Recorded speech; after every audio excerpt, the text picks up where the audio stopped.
Hello, my lovely viewers, and welcome. I am Kira, a romantic ace, and tonight we will be streaming another chapter of the Royal Romance Book 3. Looks like it's going to be Chapter 3.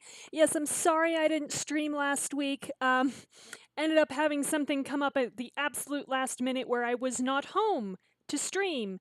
And I don't have enough data on my phone to be doing that, to be like updating my Twitter and shit. So I'm really, really sorry. But I hope you enjoyed your blanket and pillow fort anyway, Echo. I mean, blanket forts are always good. I like blanket forts. So, um, if you haven't joined me before, welcome. I drink and I cuss, as you just heard. If you want to play the drinking game along with me, the rules are right here underneath the player over at twitch.tv/aromanticace for those of you watching the VOD. I myself do have an inebriating, or a non-inebriating beverage. See, I'm so used to saying inebriating. Non-inebriating beverage, of which I'll be partaking tonight. It is not water. It is water with, bubbles and corn syrup in it, but it's still lovely. I like it. Also, if you haven't joined me before, the story so far, we've gone through books 1 and 2 of the Royal Romance by Choices.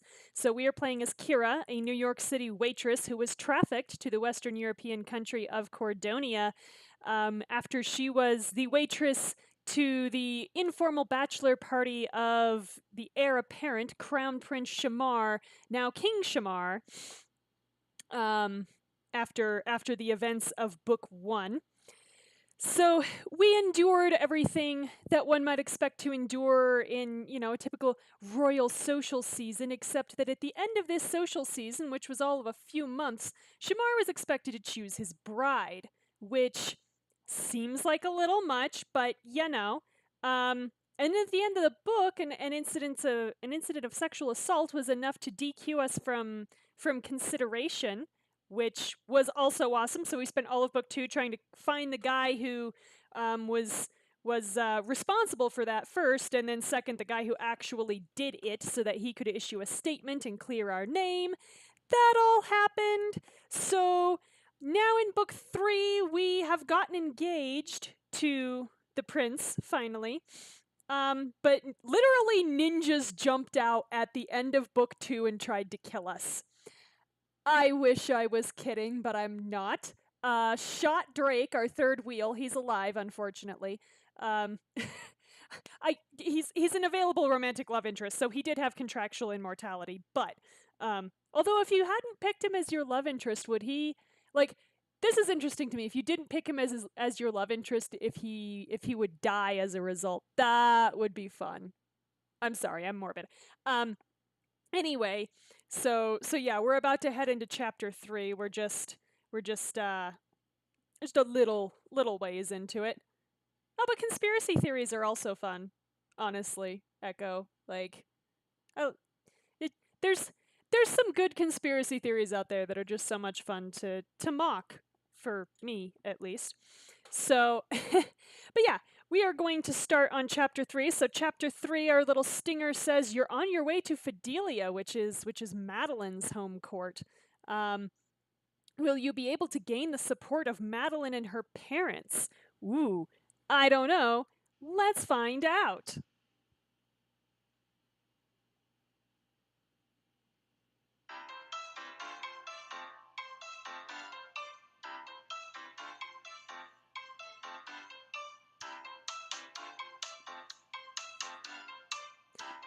Chapter 3, Allies Among Enemies. Ooh.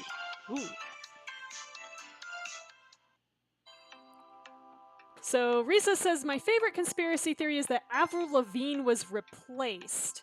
Wait, like Paul McCartney level, like Avril Lavigne is dead and this is a body double? Is that what we're talking here?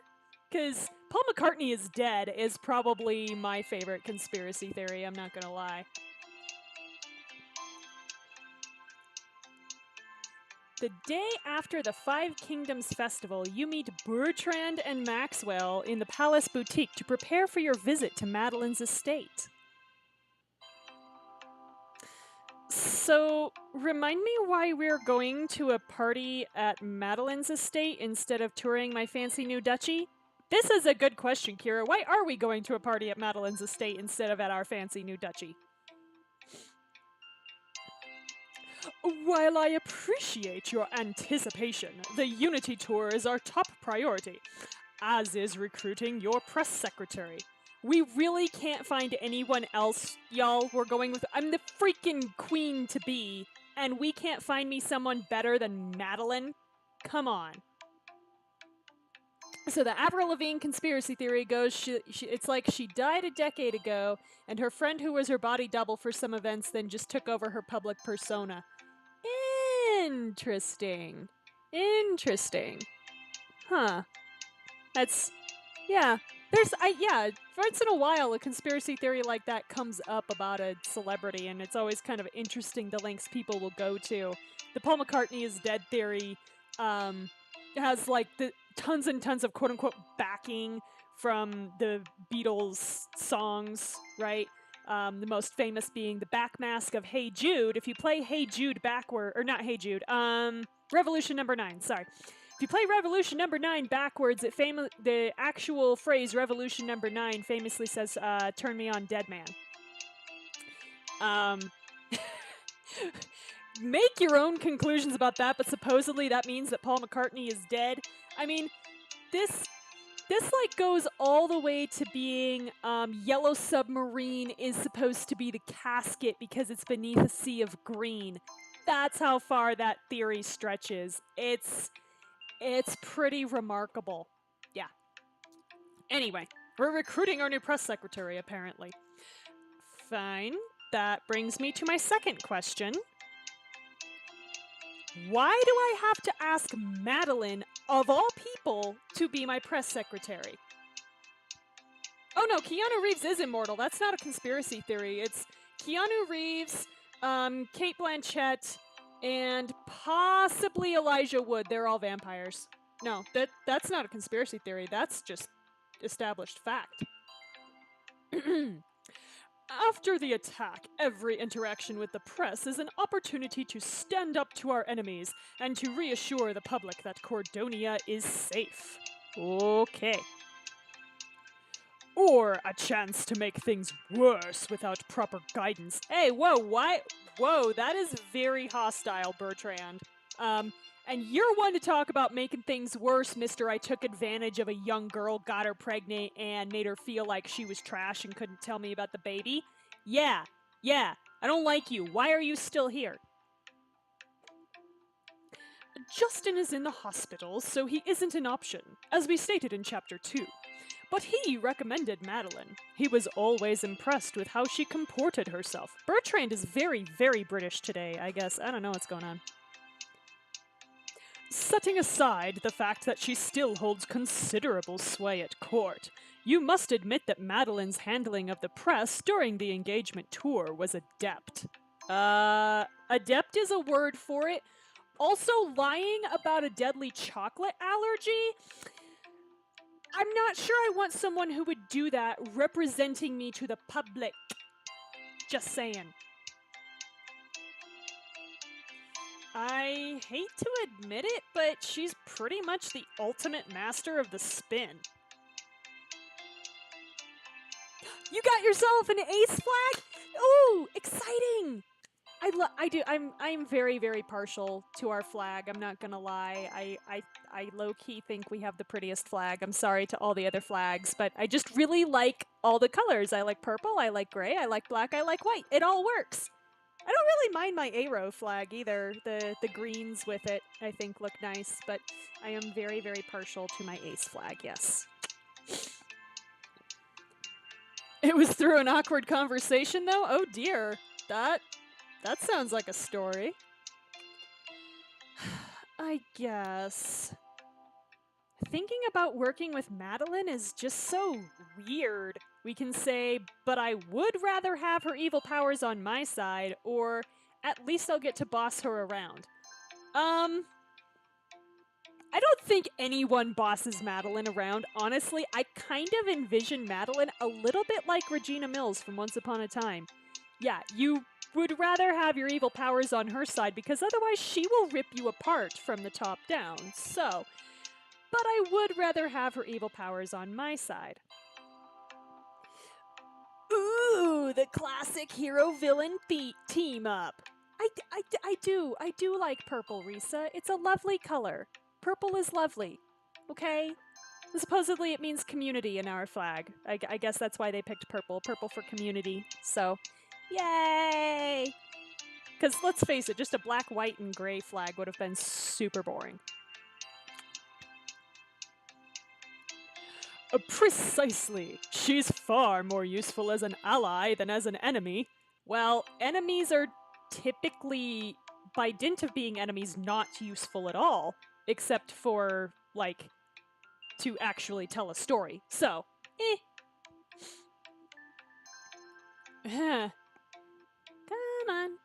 Come back to me. There we go. Assuming that ship hasn't already sailed.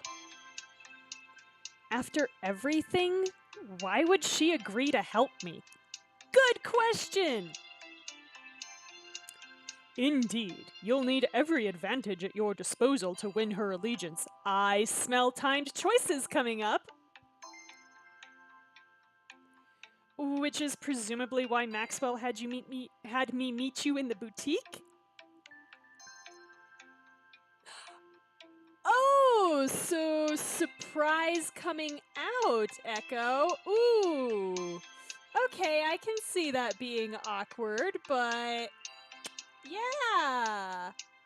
I mean, like, unless your parents know what the ace flag is, I feel like maybe you could have gotten away with something else, but if they have a clue as to what it is, then yeah, you kind of have to explain something. It kind of sucks that it wasn't on your terms. I'm sorry. Like, yeah, that's always super awkward. It's like you're inside my head. I would suggest wearing the colors of Madeline and Adelaide's house as a symbol of your respect. I'm not sure that jives. I'm the fucking queen to be. Shouldn't they be wearing my colors out of respect to me? Like, I'm not sure I follow. They're conjuring up a reason to try to make you buy a dress is what they're doing. But presenting a dress as green as Madeline's envy toward you and as black as her shriveled heart. Whoa, hey, are we saying that's my Aero colors coming up? Hey, now. You be nice to my colors. Maxwell reveals the dress with a flourish. Try it on! Like we were gonna do anything else. Even Madeline won't be able to find fault with you in this. Okay. I'm sure she will, but I guess that's the best I can hope for with Madeline. You take the dress and slip into the changing room. Oh my, it's a cocktail dress. Okay. So luscious lace. Practice diplomacy in this vibrant number. I can't say I've seen a dress like this at a diplomatic function. I also can't say I really pay attention to fashion at diplomatic functions. Usually the context I'm thinking of that in, especially when you talk about fancy dresses like a royal wedding.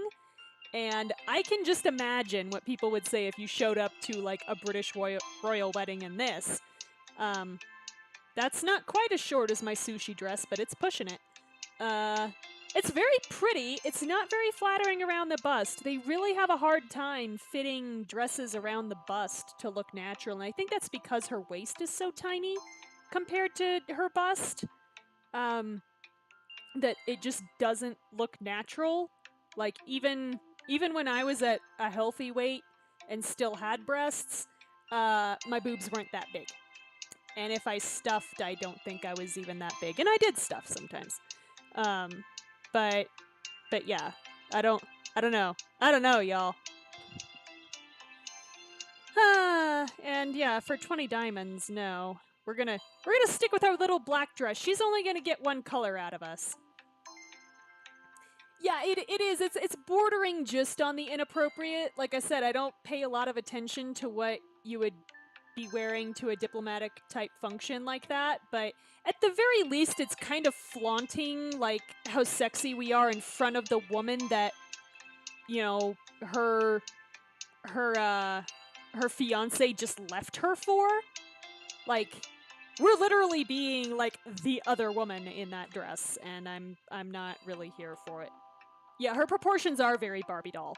Um, even down to her hips are quite small by comparison, kind of like Barbie's. I yeah, her, the boobs are just a little bit too big. The boobs are just a little bit too big, and the waist is just a little bit too small. Doesn't take much. I'll stick with my little black dress. I don't want Madeline to think I'm trying to show her up. Good point. Remember how pissed off Olivia used to get when we wore red? You'll look great no matter what.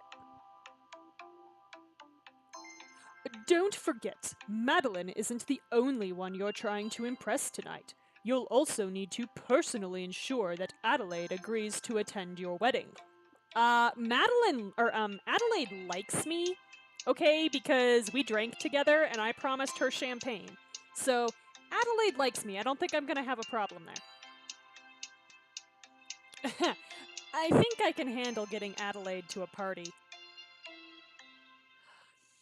Well, it may be more difficult than you think. We'll also need to get a commitment to attend from her husband. Her husband hasn't been at anything up till now, so why the hell do we need a commitment to attend from him? Who is her husband? Adelaide has a husband? I mean, she doesn't exactly act like it. Whoa, are you seriously slut-shaming Adelaide right now? Take a drink. That is judgy as shit.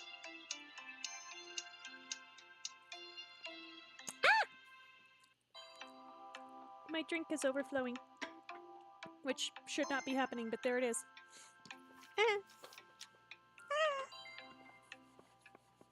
It's all over me now. Okay. Alright. Haha. Crisis averted. Alright, so yeah, we're slut-shaming Adelaide. That's awesome. No, she sure doesn't. Duke Godfrey is a rare sight in Cordonia. He spends most of his year at his holdings, the Duchy of Carlington, in England. So, wait, did we know that? Did Madeline say at some point that her dad was English? Regardless, this seems to be a fairly common thing for Cordonia to have, like, one noble who is from Cordonia, usually the woman, and the husband being from outside Cordonia. That's interesting. So then, I guess maybe that's supposed to be laying the groundwork for why it wouldn't be so abnormal that Shamar would be marrying someone from outside the country. Maybe that's what they're trying to do. I don't know. I think I'm giving them too much credit. The way the court talks about it, he and Adelaide don't get along very well. Wow, I can't imagine why. Adelaide is a difficult person. Which is why it would be even more impactful to have him present at your wedding. Oh no, your voice is gone, no! That sucks. I received word this morning that he will be at Madeline's estate for the party, so this will be your one opportunity to ensure his attendance. Oh, great. I gotta recruit the whole damn family in one episode?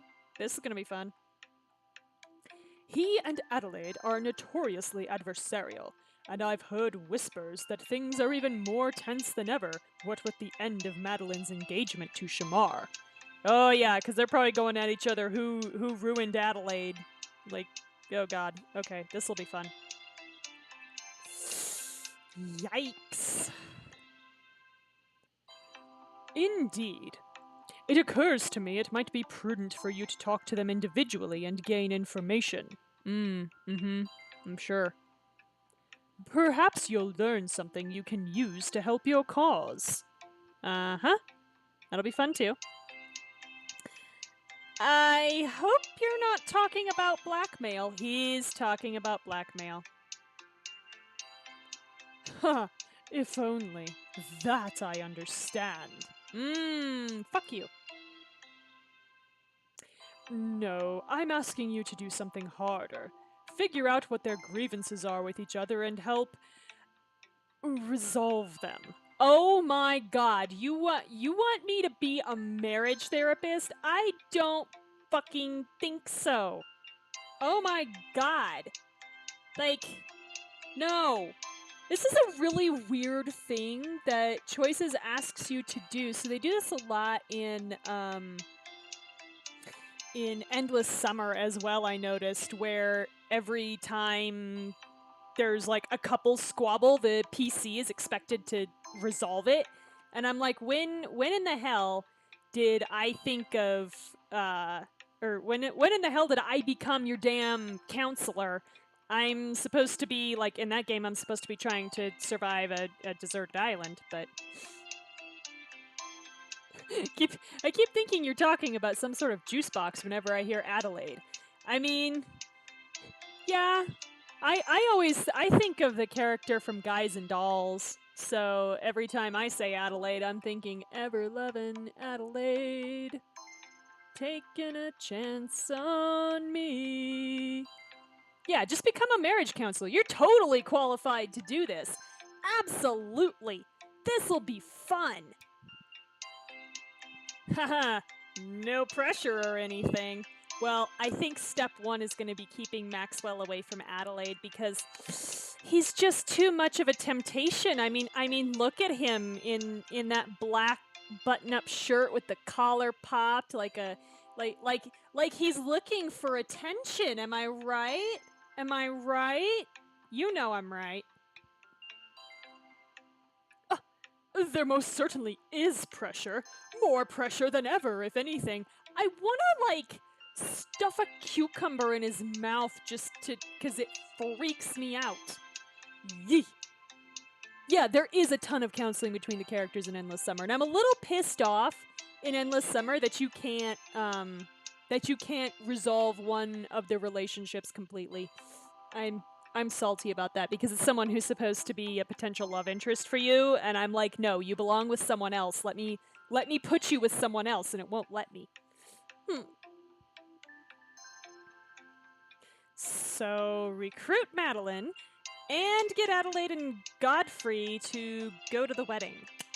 Got it. Good. Now that you're dressed, we really ought to be going. Alright. Seems like a lot of this could have been said on the go, but whatever. To the party! Yeah, that's all Maxwell cares about is the party. So here we are, back at the estate. That evening, you arrive at the estate and follow King Shamar and your friends up the path toward the front door. Ah, look, they've scattered rose petals for us and everything. Or are those apple slices? I think those are apple slices. We're gonna make them apple slices because I think that's funnier. Wow, look at all this. The decorations have decorations. Madeline's estate was already gorgeous, but this is an entirely new level. So yes, admire everything. They've got the lovely boughs over the archway, and like I said, I'm pretty sure those are apple slices. Jake and Estella together.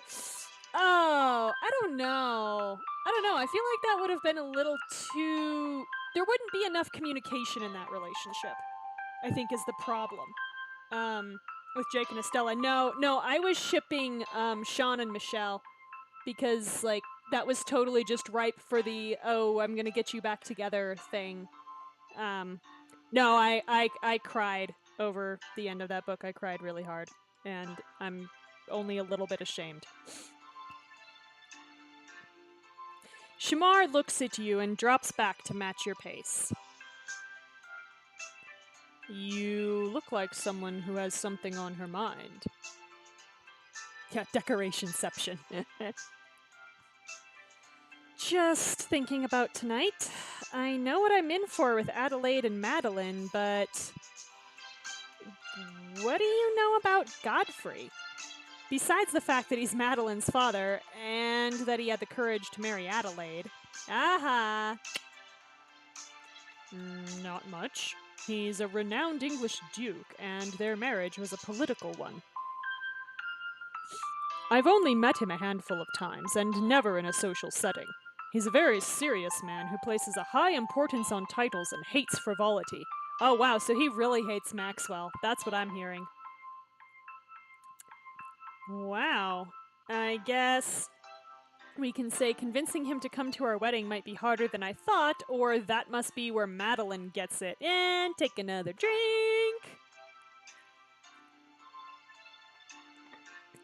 I guess convincing him to come to our wedding might be harder than I thought. If he's anything like you say, he might be as difficult to enlist as Madeline. There we go. That's a low-key way of saying that. You're gonna do great. I know it. Oh, okay.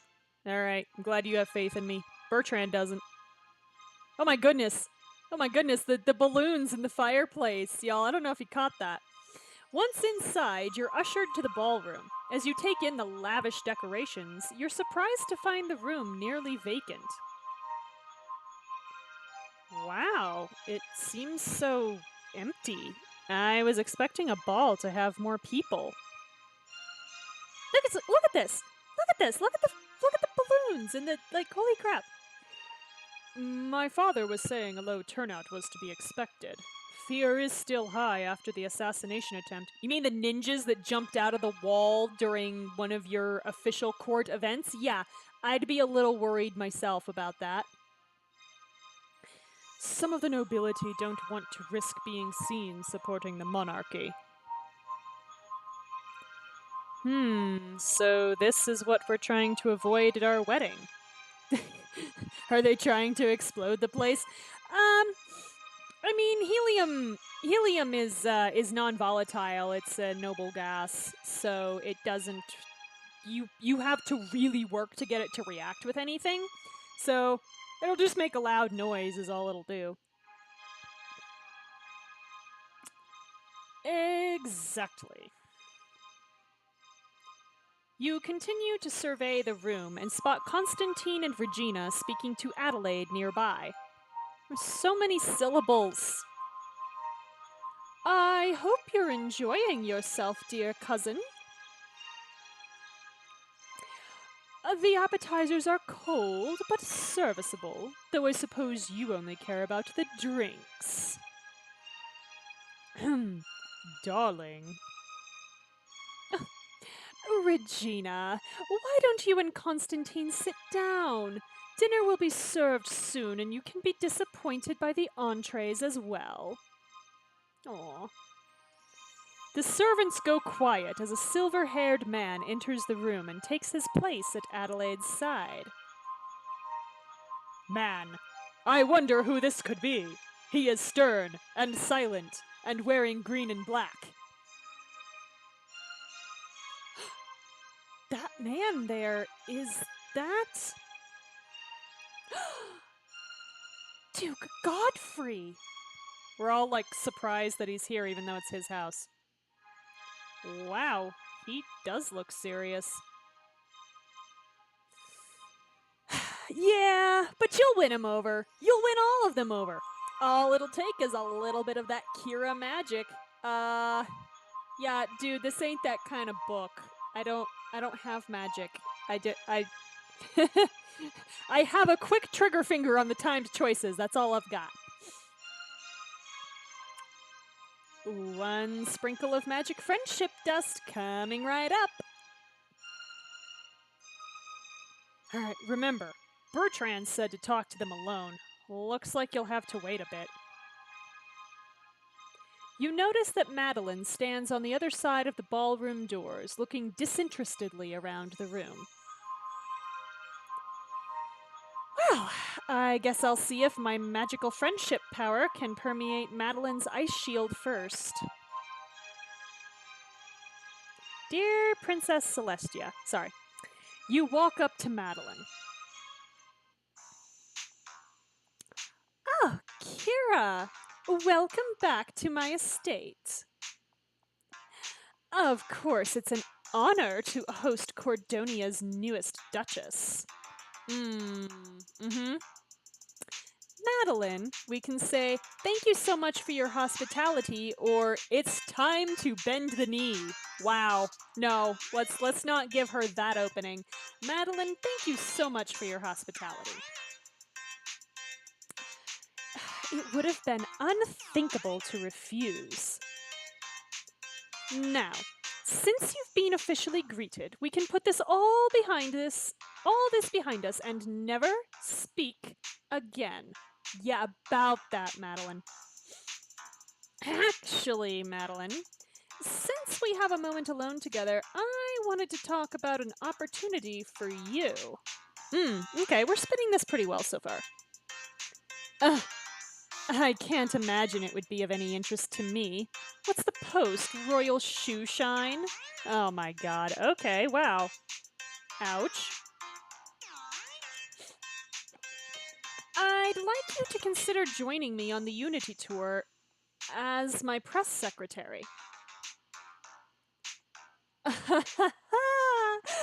I knew this would happen.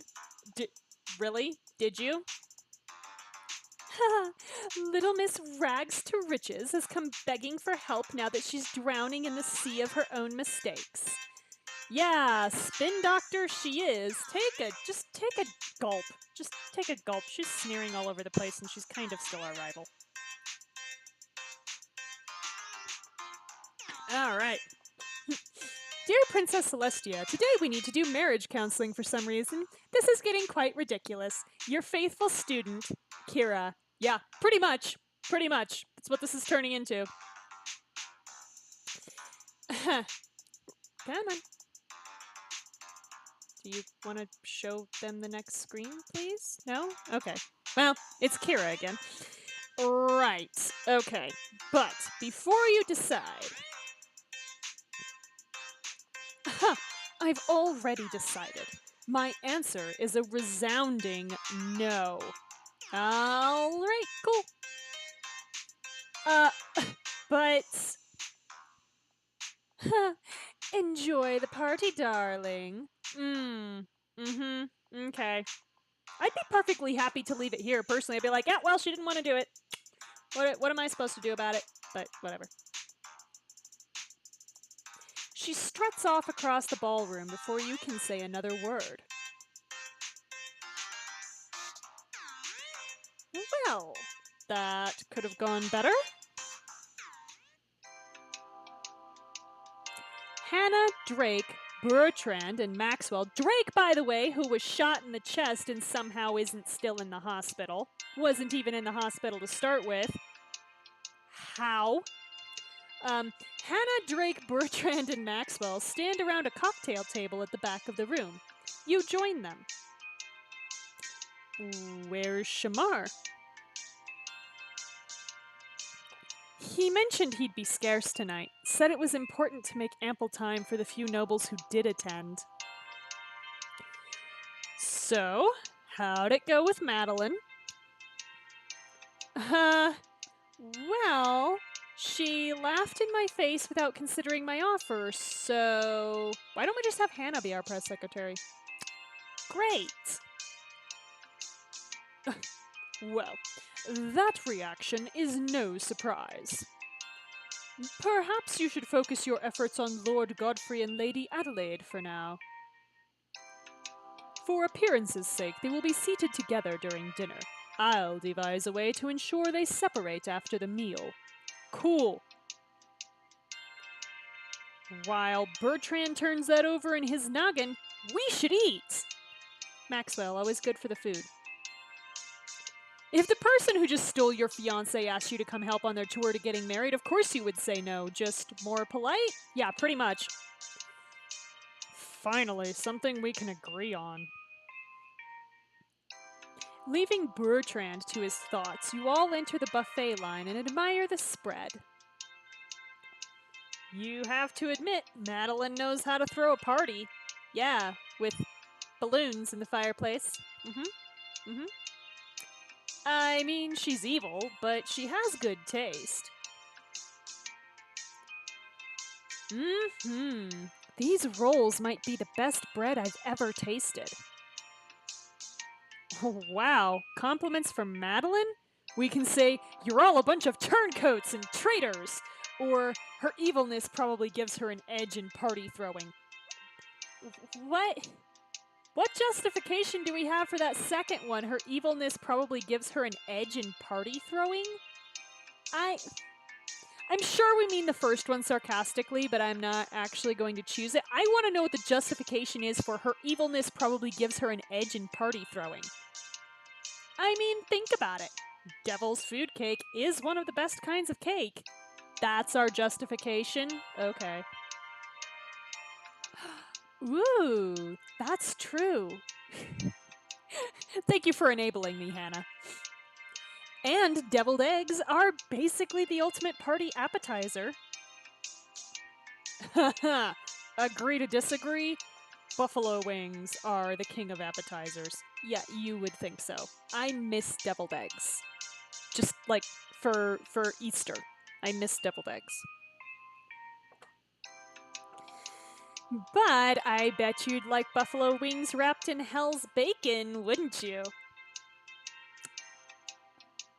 That is not a real thing, but I'm interested. Drake's jaw drops as he opens the next tray lid in the dinner's buffet lineup. Is that?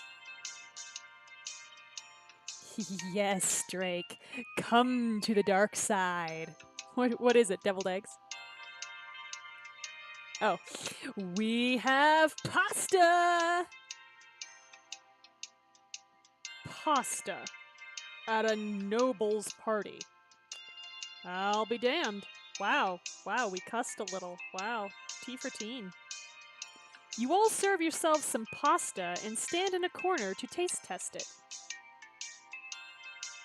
So it is truffled pasta. Oh, I see. So it's got fancy fungus on it. That's delightful. You take a bite. Mmm. See, I don't like truffles, so ooh. So... apparently it's delicious being evil. Well, I mean, generally, they've got apples and cookies. Your friends laugh, and you're about to sit down to enjoy the rest of the meal when Drake accidentally collides with an unsuspecting Neville. Oh, good. Unfortunately, not the kind of Neville so many of us grew up knowing and loving. Whoa! Hey, watch yourself! I don't know what his voice is anymore. Neville brushes at his suit jacket before peering at the group gathered around him. He wrinkles his nose at Hannah, then turns his attention to you. Duchess Kira, I was hoping to run into you, though I had imagined it being rather less literal. I didn't get the chance to offer my felicitations at the homecoming ball, what with the, unfortunate turn of events. You mean the ninjas? Yeah, the ninjas were rather unfortunate, I agree. I wanted to say, bully for you! What interesting times we live in when a lowly commoner can rise to such heights. Drake, can you punch him in the face? This is what your toxic masculinity is good for. Just punch him in the face. Oh my god, he's thinking about it. You should watch your mouth. I'd remind you that King Shamar's own mother was lowly. That is kind of odd, Echo. I'm not gonna lie. That, especially if the pasta pieces are any kind of sizable. I used to do that with like the macaroni and like Kraft mac and cheese. Neville sizes Drake up like he honestly thinks he's gonna win this fight. Okay. I mean, we've seen Drake shirtless. I guarantee you he can take Neville even with a bum shoulder. Very sure about this. Huh. Mr. Walker, aren't you looking put together? Wow, Neville, you don't have to be so overt and hitting on Drake right in front of us all. God. Especially after that bold show you put on at the homecoming ball. Hey. Okay. None of your nonsense. None of your nonsense, my dude. Seriously, go away now. Don't like you. It's just Drake. Thanks. Oh, my apologies. Names just seem so bare without some honorific. All right. An honorific? We can say, how about hero? Or he doesn't need a title to deserve your respect. I don't know. I kind of like the second one. I think that's appropriately condescending here. He doesn't need a title to deserve your respect. As his social superior, I dare say he does. You can dare say it in front of me. That's awesome. You know, Drake, I've always pitied the dogs whose owners insist on dressing them up in silly little suits. Wow, I'm gonna punch him. Okay, you're literally gonna get punched in the face by the queen-to-be. Tell that one to your grandkids, if you ever have them. And I pity your grandkids, by the way, because you're a horrible person. I don't. Is he our rival now? I don't think he's our rival, but yeah. It's cruel, really. The dogs don't enjoy it, and the novelty is fleeting at best. Besides, there's no point to it. Most of the majority doesn't have an honorific, you jerk. Yep, exactly. After all, you can put a mongrel in a suit jacket, but you still shouldn't seat him at the dinner table. Oh, no, can I hit him? Is this an option? I want to hit him. Or have Hannah hit him. Can Hannah hit him? Hannah! Just smack right in the face. Just, come on. Hey! You see Drake ball his hands into fists, and you put a hand on his shoulder. Now, Drake, I will handle this. Please let me punch him in the face. Angry, are we? Oh, please. I'd love to see you settle this with your brute strength. Dude, you are being way too overt. Just calm down. Calm down. It's okay. We know Drake is a tall drink of water, but, you know. It seriously does. It reads a little bit like flirtation, I'm not gonna lie. After all of the honors and privileges that King Shamar has heaped on you, how nice to repay him by causing a disgraceful scene.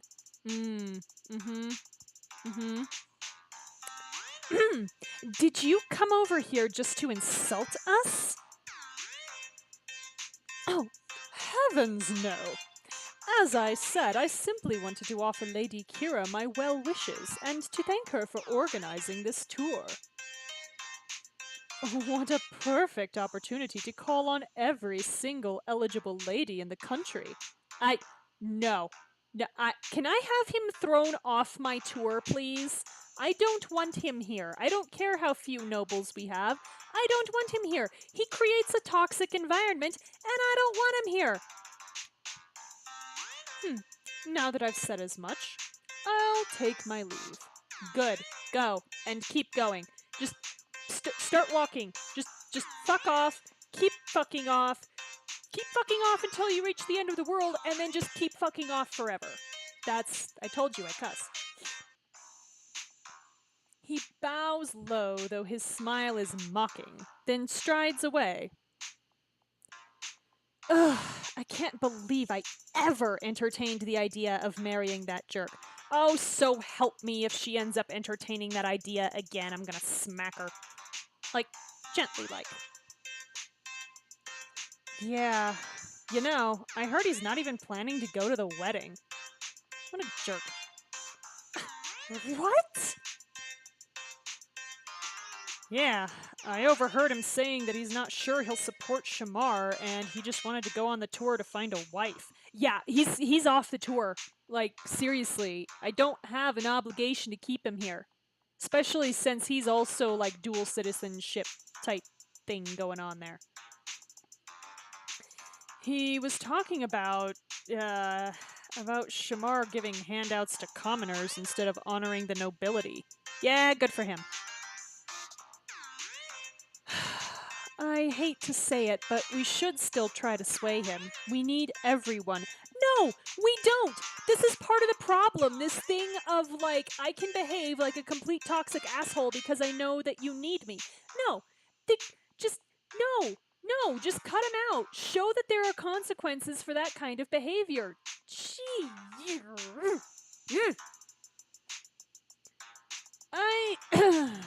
Excuse me. Drake pushes past you and bolts toward the ballroom doors. You share a worried glance with Maxwell, then run after Drake. Yeah, what is he, going outside to throw up? What the hell? That's weird. Come back here. By the time you catch up with Drake, you followed him all the way outside into the crisp evening air. Drake! Drake, wait! Sorry, I had to get out of there before I did something stupid. Alright, so he's experiencing a moment of personal growth. I'll give him that. After what Neville said, I think we all wanted to do something rather undiplomatic. Yeah, exactly. As future queen, I need to show Neville my dominance. First by punching him in the face, the second by kicking him off of my goddamn tour. Yeah.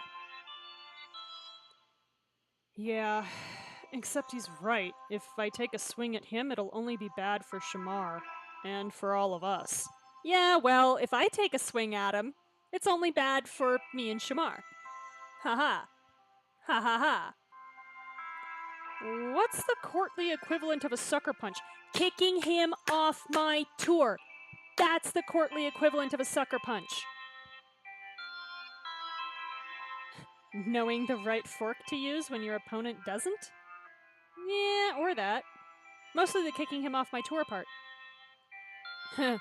Guy like Neville, I'm sure he knows all the forks.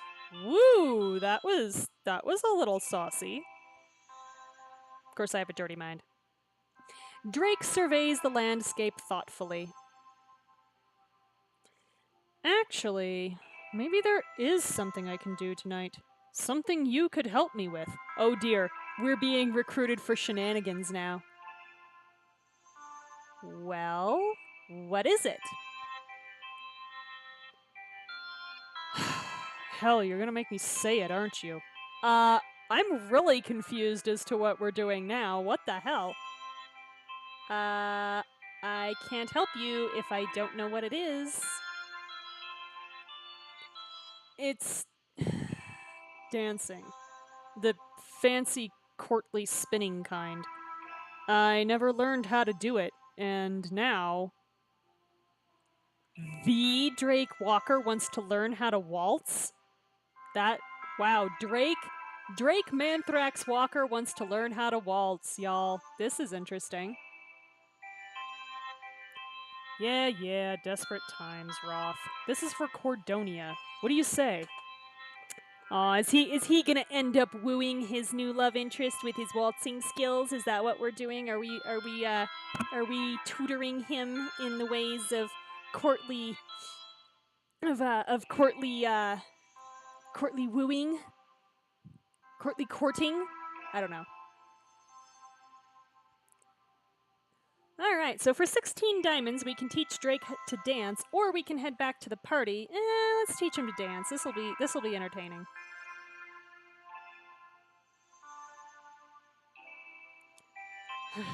I appreciate it, Roth. If you could also stay quiet about this.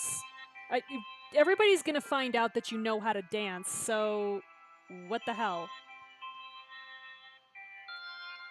Stay quiet? We can say your secret's safe with me, or I'm already live tweeting this as we speak. No, let's not be a jerk. I know we're being funny, but let's not be a jerk. Your secret's safe with me. I know how hard it is for you to open up to people. Wow, did we just, neg him right there? I think we did. Take a drink. Ouch.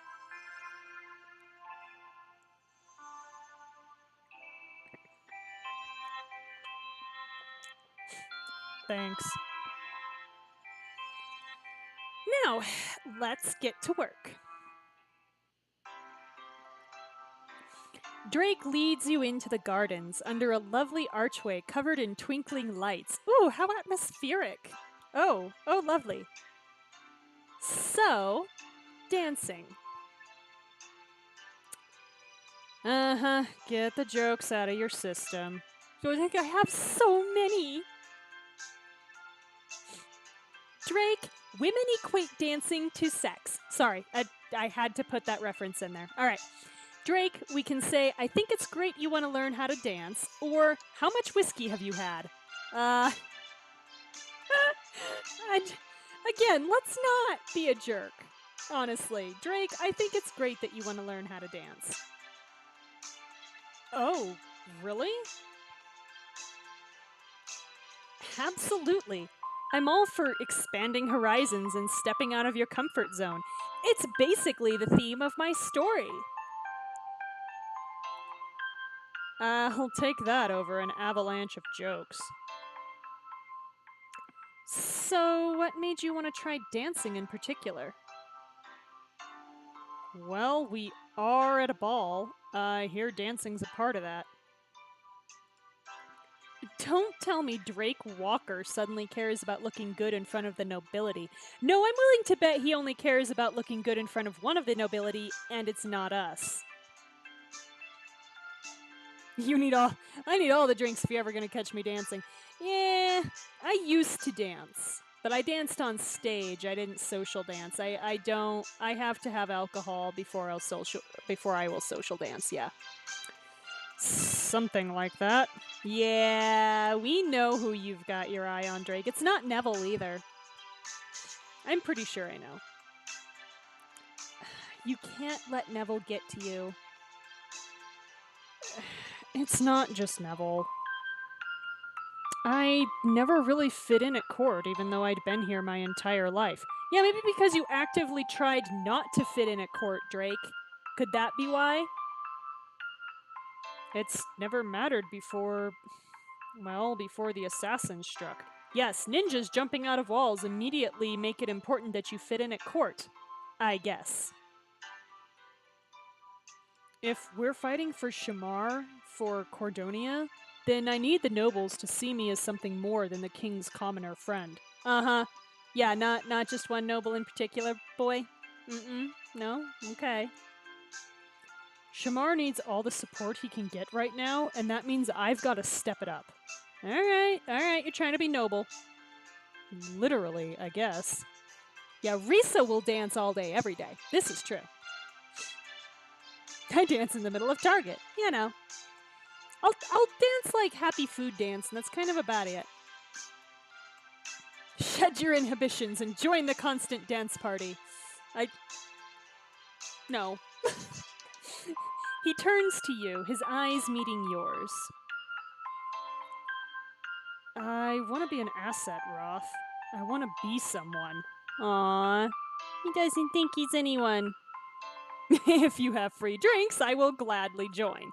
Yeah, if you have free drinks, I will gladly join. I agree with that. They've looked down on me for so long. I need to make them see me in a new light. Yeah, okay. I need to make them see that my support matters. Maybe we can start with a personalized title. How about Drake Walker, so we can say Hero of Cordonia or Grumpy Marshmallow? Aww. No. I mean, both of these are being playful, but I'm gonna go with the one that's, like, less condescending. The Hero of Cordonia. Thanks. But, yeah, something that reminds the nobles that a person doesn't need aristocratic titles to be respected. Drake, is this why you wore a suit tonight? To be taken more seriously? You wore a suit tonight to impress someone. I guess so, yeah. And that's where the dancing comes in. Not that I'll win anyone over with a few good steps. Well, I mean, you win somebody over with a few good steps. I'm surprised you didn't start with swordplay. Wait. That was an option? Yeah, I personally vote for swordplay. Yeah, putting in my vote for swordplay. Maybe we'll get to that later. Let's focus on the dancing for now. What can you teach me so that I don't look like a complete idiot? Oh, please say it doesn't involve putting a rose in my mouth. Well, it does now. I can teach you the Cordonian waltz. They're sure to do that tonight. That one tonight. All right. Where do we start? Well, you start by counting to 3. Over and over and over again. Well, show me what you know already. Oh, God. You know I know nothing about dancing. I've seen the starting position, but that's about it. Well, there's no better place to start than there, I suppose. He has no bad habits, so actually this is not going to be that bad. Huh. You take Drake's hand and step into the starting position with his hand around your waist and your hand on his shoulder.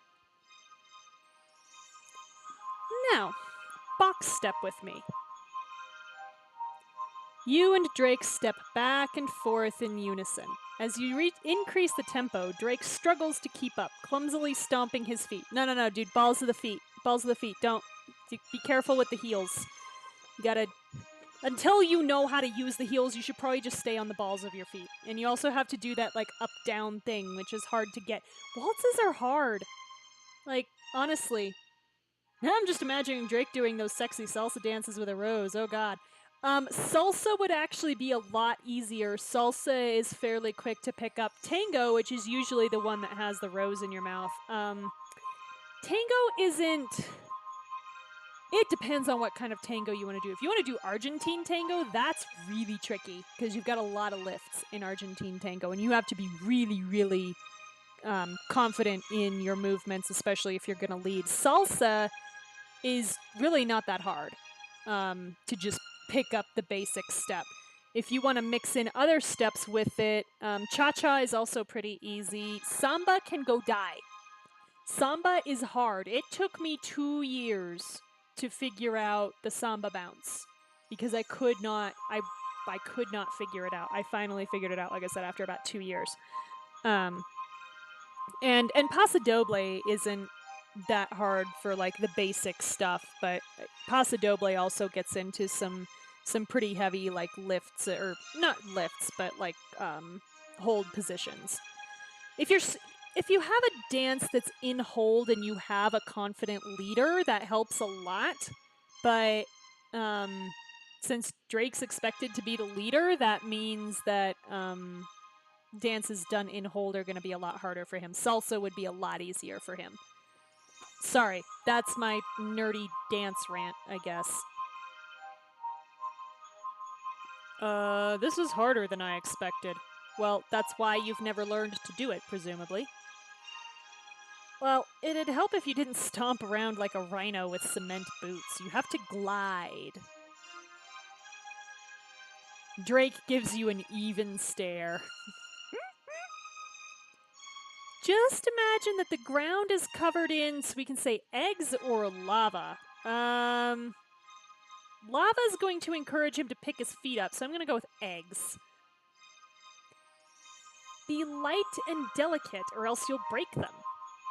Yeah, that's not horrible. Wouldn't be so bad. We could make an omelet. Dude, I'm trying to help you. Focus. Drake concentrates on his feet, shifting around until he comfortably glides through the box steps. Hey, I got it! All right, good for you. Don't get cocky. Step 2, 3. You're doing great. What's next? Or have I become a dancing master? Not so much with that second one, though. Not quite. You also have to be aware of your frame. Keep your arms and chest out. This keeps your frame firm so your partner can appropriately react to your movements. Yeah, you can't be all loosey-goosey up on top. You've gotta mean what you do. You gotta mean it, Drake. Mean it. Drake raises his arms and puffs his chest out. Let me take a look to make sure you're doing it right. We're gonna admire his frame, are we? Okay. We can say tickle him or push him. A lot of people get really weird if you tickle them, so I guess we're just gonna push him? You push your weight against Drake. He staggers back a couple steps. Ooh, whoa. Yeah, it's because you don't mean it enough, Drake. Ha, gotcha. That's some kind of inspection making me break my stance. You have to be able to handle distractions. Your partner is trusting you to stay engaged and give direction. Like in the next step. You move forward, I move back, and then I spin. Drake takes a step forward as you step back. You hold his hand up and spin underneath it. Flawless. I know. Wow. We're close to the end, right? What's the final move? Yes, the final move. Oh, yeah, where we get like all cozy. Okay. Yeah, exactly. That's the thing is like, some people are very averse to being tickled. So, yeah, I'm not gonna do that. I should twirl around or dip him. um, for all my jokes, I really don't think Drake would take well to being dipped, and also I'm not 100% sure we can hold him up. So we'll be good. We'll do it the right way. We're gonna twirl around. You twirl around and guide Drake's arms around you. And that's the Cordonian waltz. You part from each other. Oh, that wasn't as bad as I thought it'd be. Well, you're a pretty good student. Hey, Roth? Thanks. Oh, it's nothing. Anytime he wants some simple dance moves, I'm your girl. Yeah, if you want the complicated ones, you go to Hannah. You know, I resisted anything court-related because I didn't want to change who I am for some stupid nobles. But I've seen you rise through Cordonia's ranks, and no matter what you learned, you never changed from that girl we found waitressing a bar in New York. Thanks, I guess? You're kind of implying that I didn't do any personal growth, but whatever. If you can do that, I should be able to do this and still be me. So, thanks for that. Come on. Do you want to show me the next one? No? Okay. So it's Kira again. It's what I'm here for. Well, that and uniting Cordonia. I couldn't think of anyone better to unite us. Drake lets out a long sigh. Shall we get back to the actual business of uniting Cordonia one noble at a time? Oh yeah, we still have to patch up somebody's marriage by the end of the night. Cool. Of course, we can say, let's get to it, or we had to start with the most difficult family. Oh, let's get to it. So we taught Drake the Cordonian waltz at Madeline's party. No time to lose, I guess. After you. You head back inside the estate with Drake in tow. Back inside, Bertrand nearly collides with you. Kira, there you are. I've been trying to track you down. Well, good for you. I'm here now. You found me. What's going on? You have a plan? Well, something like that. I still don't know what to do about swaying Madeline to your cause, but maybe your associates could assist you there. However, Queen Mother Regina is currently occupying Adelaide, and Godfrey is speaking to Shamar. Meaning... Now is the time to strike! Oh God, he's way too excited about this.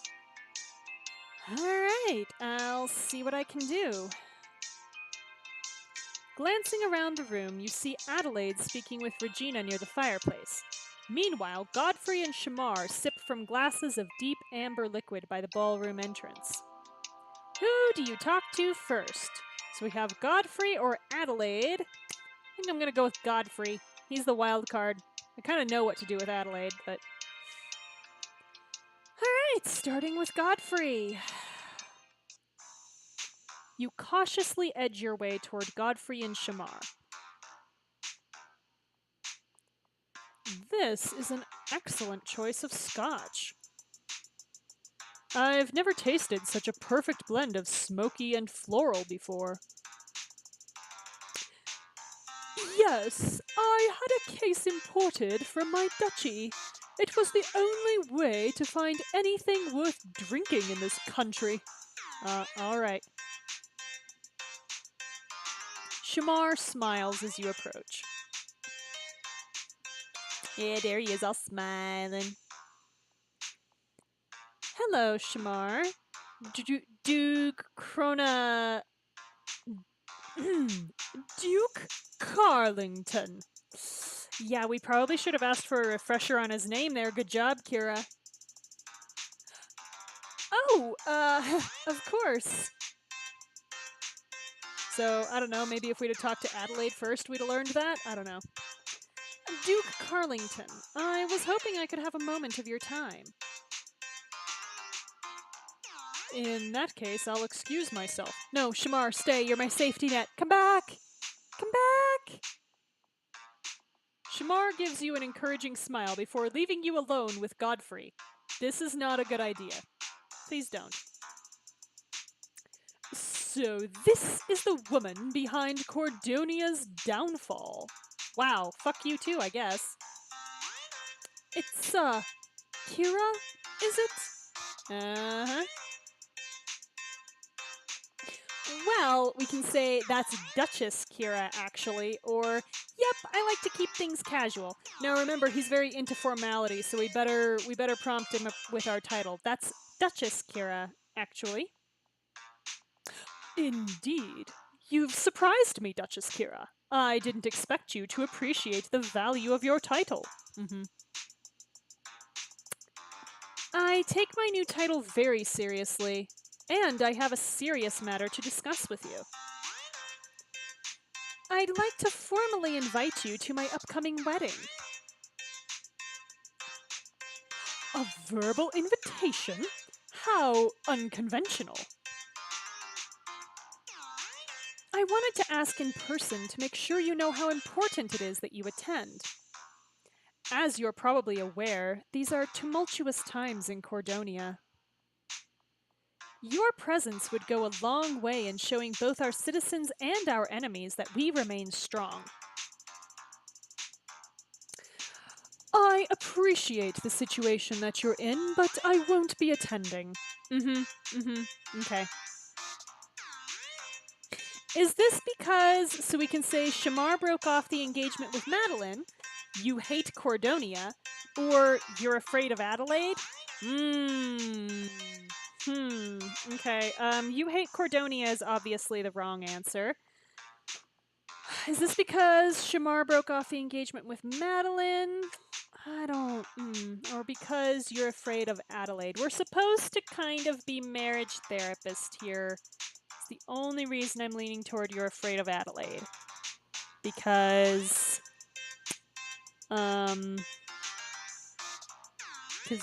yeah, otherwise, I don't know. That's kind of the prompt. So, at the risk of utter failure, is that because you're afraid of Madeline? Or Adelaide? Oh, what? Here we go. It makes sense. You can hardly stand to be in the same room as one another. Adelaide and I have never had a perfect partnership, but I'm not afraid of my wife. Cool, so prove it. Come to my wedding.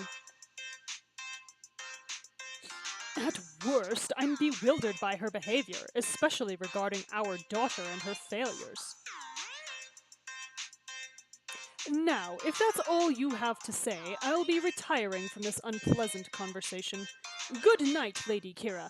I see, so I guess we were supposed to go for the engagement angle. Alright, whatever. Godfrey strides off to another corner of the room. Now it's time to talk to Adelaide. You overhear Adelaide and Regina's conversation as you approach. Yeah, exactly. Time for counseling. Yeah. Honestly, I didn't think you'd make it to our little party now that Madeline's 15 minutes are over. Even if appearances didn't necessitate my presence on the Unity Tour, Madeline is my family. I have no intention of abandoning her. Really? I always thought she was just a pawn to you. Ahem. Adelaide, I was wondering if I could have a moment of your time? By all means. We are finished here. Wow, okay. Regina leaves you alone with Adelaide. I hope I wasn't interrupting something. Nothing worth dwelling on. My cousin and I rarely see eye to eye. You wanted something. Yeah, I wanted you to make your husband come to my wedding. Yes, I wanted to personally extend an invitation to my upcoming wedding.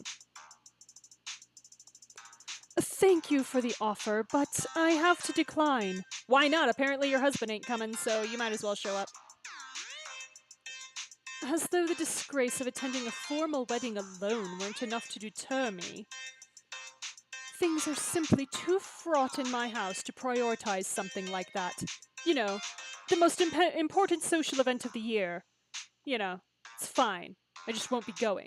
Whatever. Oh, things are fraught? No need to be diplomatic. I'm sure you've noticed that we're not getting along, Madeline and me especially. I talked to Madeline earlier, but she didn't give any indication things were off between you two. Any more than usual. Oh, so she is here at the party. And talking to people, no less. What a privilege it must be to be anyone other than her mother. Wow. Ouch. Wow, it sounds like we can say she's really cutting you out, or things here must be pretty tough for you. No, let's sympathize with her. Things here must be pretty tough for you. Watching Madeline go through whatever it is she's going through is no picnic. It's only made worse by the fact that she won't let me help or even approach her. As if that weren't enough, Godfrey chose now of all times for his annual visit, as though I didn't already feel like a failure of a mother. And of course, my husband is already putting pressure on Madeline to return to court when what she needs is to put herself first for a change. I wish she'd just talk to someone, open up. Maybe one of your friends could... Oh, you're asking me to sacrifice my friends, okay. Never mind, I'm sorry. I shouldn't bother you with this. Please, go enjoy the party. Someone has to. Wow, okay. Adelaide offers a hollow smile, then pushes past you. You find Hannah, Maxwell, and Drake waiting nearby. That looked tense. Tense, but informative. I guess now I just have to figure out how to turn this information into some kind of truce. And I should still talk to Madeline again. Looks like that'll have to wait. You follow his gaze across the room, where you spot Neville approaching a sulking Madeline. He offers her a limp hand, bowing slightly. Madeline finishes off her champagne and gingerly accepts, following Neville onto the dance floor. Oh, ew, Madeline, ew, ooh, oh no. Hey, Drake, why don't we show those two how it's done? You mean, yes, because it's either gotta be me or Hannah, because one of us has gotta be there to correct you this first time. The Cordonian Waltz. This is the perfect opportunity to test what I taught you earlier. You know what? You're right. Let's show that pretentious prick a thing or two. Are we not going to dance with our soon-to-be husband? This is weird to me. Drake takes your hand and guides you to the dance floor. He leads you deftly into the starting position. Remember what I taught you. Arms up, chest out, and don't forget to glide. Also, tuck your butt in. That's another thing that they missed. Tuck your butt in. Drake steps forward, gently guiding you back. Hey, you're a quick learner. You glance over Drake's shoulder and see Neville scowling at the two of you. Yeah, I'm almost with you, Echo. Not even Madeline deserves being in the discomfort of that jerk. Yeah. Ha, I think we're getting to him. I guess he can't handle a little competition. Neville yanks Madeline closer, then dips her with a flourish. Oh, ouch. I don't like that verbiage. Poor Madeline. Ow. He's getting showy. Drake steps back and raises your joined hands. You take the cue, spinning gracefully under it before returning to his arms. Ha-ha, let's see them top that. A twirl. Yes, how very difficult. The music begins rising toward the climax, and Neville sweeps across the room with surprising poise. As the song builds, his gaze grows more intense. Oh my god, is he gonna, crash into us? Is that what's going on? I think Neville's planning a big finale move. Let's do a lift. Whoa, poor Drake. Also, we are not in the type of dress that accommodates lifts. We are in a sheath dress. You need a dress with a loose skirt to do that. Lift? We didn't practice that. It's gonna be fine. You're gonna be fine, Drake. You can do this, Drake. Literally all you've got to do is pick me up. Drake nods and guides you to the center of the dance floor. On 3. 1, 2, 3. As the music crests, Drake releases your hand and wraps his arm around your waist. You sweep your arm through the air as he lifts you seamlessly off the ground. He winces at the pressure on his arm, but smiles through it. Simultaneously, Neville turns Madeline around and guides her as though she were on display. Drake sets you back down just as the music fades. The entire room offers enthusiastic applause. Yeah, and the rumors are running absolutely wild now that we are cheating on Shamar with Drake, because this is literally all it takes, but whatever. Drake, that was amazing! Seriously, you've been holding out on me, man. Neville parts with an ambivalent Madeline and sets his sights on Drake. Oh boy. Ooh, okay.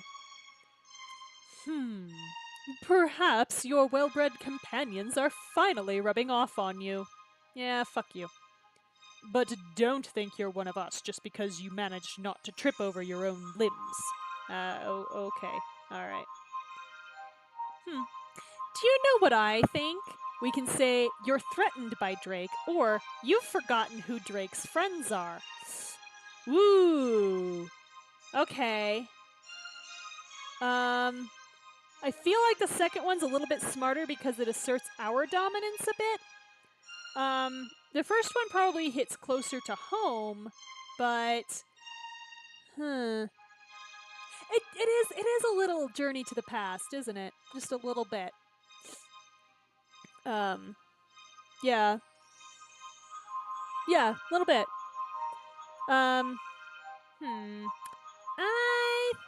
I think I'm gonna go, you've forgotten who Drake's friends are. Next time you try to insult him or show off, remember that he's allied with some of the most powerful houses in Cordonia. Yeah, right into the lyrics. Oh, so nice. Not to mention King Shamar. That's precisely the problem. Neville huffs and saunters off. Well, that was fun. Don't listen to a word he says. You did great, even with a wounded arm. Yes! Drake Walker, saving Cordonia one waltz at a time. Okay. Speaking of saving Cordonia, the night's not over and I need to talk to Madeline. And Adelaide did mention that we might have better luck getting Madeline to open up than she did. I'm not sure I want to know what that looks like. Probably about like one of those ovipods, the little egg things from Alien that open up and then a face hugger jumps out and suddenly you're on a one-way street to having an alien bust out of your chest. That's what I'm thinking it'll look like. We can do it. We just need to come up with a plan. Ooh, I've got it. Madeline was much chattier than usual at her bachelorette party. You know what they say, loose lips sink ships? A drunk mind speaks sober thoughts. Oh my god, are you seriously suggesting we get Madeline drunk? Wow. Thanks, Drake. Are you suggesting we get Madeline drunk? Because I'm pretty sure that's illegal. No, drugging her is illegal. Asking her to have another drink is not. Oh, no, just that she gets herself drunk somehow. And then we talk to her about her secrets and feelings.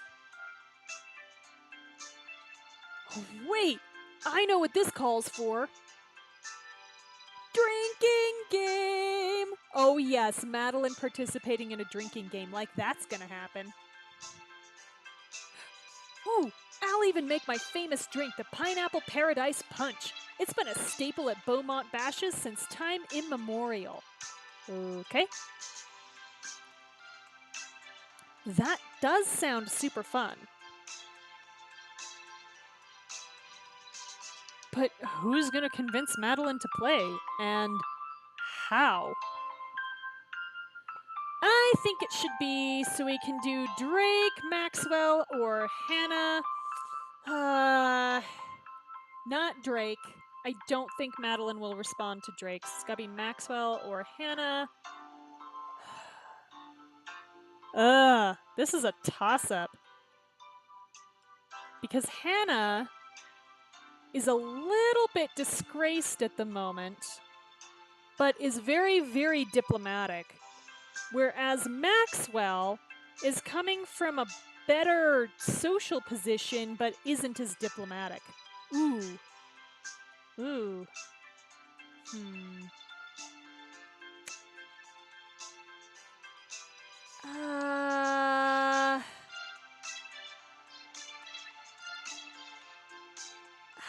I think because of the social standing, I'm going to go with Maxwell. If anyone can get Madeline in the mood for a party, it's Maxwell. Woo! No one can escape my festive spirit. Okay. Tone it down just a tiny bit. Just a tiny bit. Or resist the allure of the Pineapple Paradise Punch. Pineapple. Sorry. Maxwell dance walks over to Madeline. You can just barely hear their conversation over the music. Madeline, your music selection is on point. If we weren't just talking about playing a drinking game, there's no way I could keep myself off the dance floor. Then why are you talking to me? Well, it would be rude to play a game without inviting the party's hostess. Plus, a little birdie told me you enjoy tropical refreshments on occasion, and I was gonna make my specialty pineapple paradise punch. I suppose I could spare a few minutes. Woo, it actually worked. Okay. Maxwell leads Madeline over. Hey, Madeline. We're supposed to be composed here. Come on. Pick your jaw up off the floor, won't you? I'm allowed to enjoy my own party. I had to play the prim and proper lady when all eyes were on me, but now I have nothing left to lose. Okay. This is a weird heel face turn. So, are we doing this or what? So what do? Do we play the drinking game with our friends or stay with the main party? I think we better be there, so yeah. It's kind of not a choice. Book of Kira, rule number 1. Never turn down a drinking game. Let's go! First things first. What's a drinking game without drinks?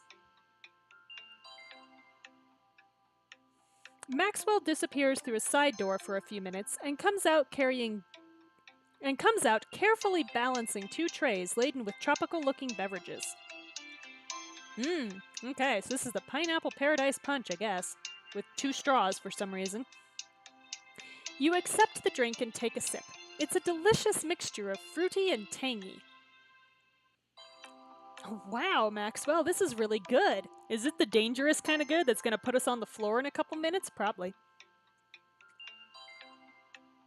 Just be careful. It packs a punch. Pun totally intended. Yeah, you're right. She does sound a little bit depressed, doesn't she, Madeline? You call this a drink? Yeah, shut up, Drake. Not everything is straight whiskey. He takes another sip. It's so fruity. Yeah, shut up. You like it. I like it. Far be it from me to side with Drake, of all people, but it does lack a certain sophistication.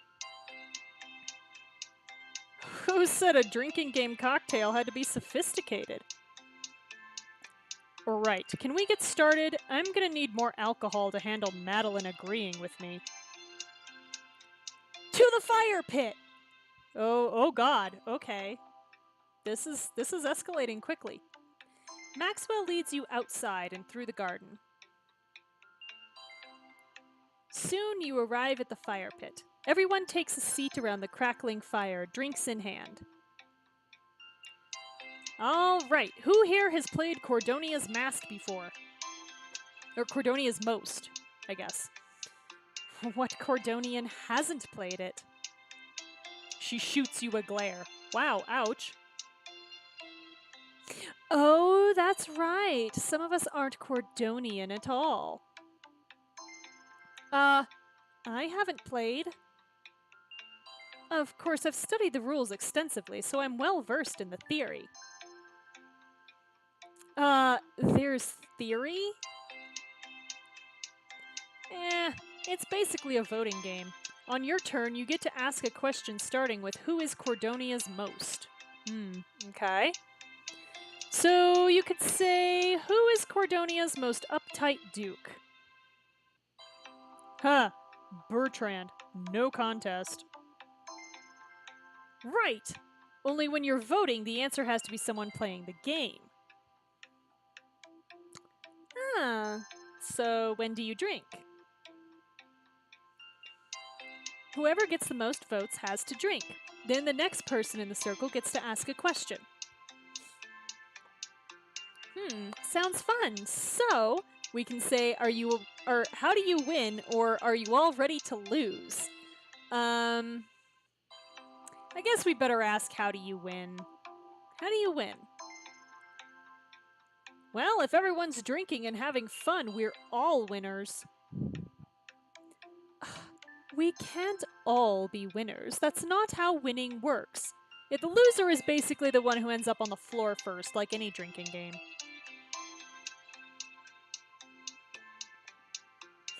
Yeah, never drink around open flame. I agree. This is, yeah. Yeah. Especially one that you can easily fall into. Maybe this game will give you a change in perspective.